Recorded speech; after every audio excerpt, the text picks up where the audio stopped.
டிபியில் நாங்கள் இது பண்ணோம்னு சொல்லி பேசுகிறோம். சார் சொல்லியிருப்பார்ல. வணக்கம். நாங்களாம் இந்த மௌலானா மேல்நிலைப்பள்ளி மௌலானா அரசு உதவி பெறும் பள்ளியிலேருந்து வரோம்.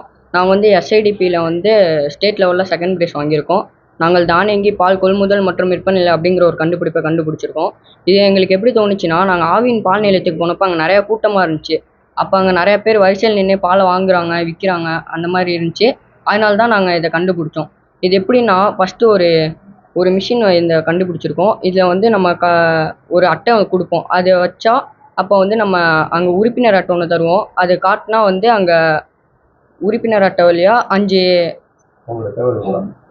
அதாவது பால் ஊற்றுறவங்க விவரம் அங்கே வரும். அதை பார்த்து டிஸ்பிளேல வரும். அதை பார்த்து நம்மளான்னு கன்ஃபார்ம் பண்ணதுக்கப்புறம் அங்கே பாலை ஊற்றணும். நம்ம அங்கே பாலை சேல் பண்ணதுக்கப்புறம் அப்போ திரும்ப இன்னொருத்தவங்க பாலை வாங்குறவங்களுக்கு அங்கே ஒரு கார்டு இருக்கும். அந்த கார்டை காட்டுறப்ப அதை அங்கே பண்ணுமோ அங்கே ஸ்கேன் பண்ணிக்கும். அங்கே பால் பண்ணிக்கலாம், வாங்கிக்கலாம். இதன் மூலம் என்ன செய்ய முடியும்? இதன் மூலம் வரிசையை குறைக்கலாம், விவசாயிகள் நேரத்தை பண்ணலாம். அப்புறம் இதுக்கு மேன் பவரே தேவையில்ல, அதனால செலவு கம்மி. பால் கொள்முதல் செய்ய முடியும், விற்பனை செய்ய முடியும். நான் சொல்றதை திருப்பி நீங்கள் சொல்லுங்க, சேர்த்து சொல்லுங்க. இது மூலம் ரொம்ப எளிமையான முறையில் புது டெக்னாலஜியில் பால் விற்பனை செய்ய முடியும், கொள்முதல் செய்ய முடியும் அப்படின்னு சொல்லுங்கள். ஓகே.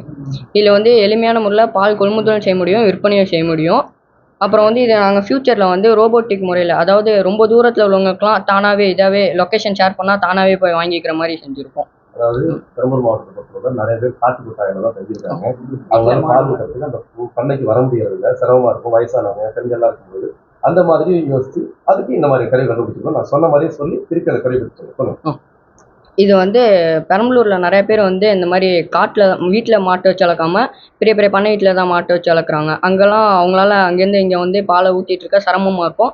அதனால் லொக்கேஷன் ஷேர் பண்ணால் இங்கேருந்து இந்த ரோபோட்டிக் முறையில் அது தானாகவே அங்கே போய் அந்த பாலை கொள்முதல் செஞ்சுக்கும். அப்புறம் எங்கேயா விற்பனை அங்கே பக்கத்தில் எங்கே தேவைப்படுச்சுன்னா அதாவே தானாக போய் விற்பனையும் செஞ்சுக்கும். உங்கள் பேர் என்ன? என் பேர் ஆரிஷ் அஹ்மத்.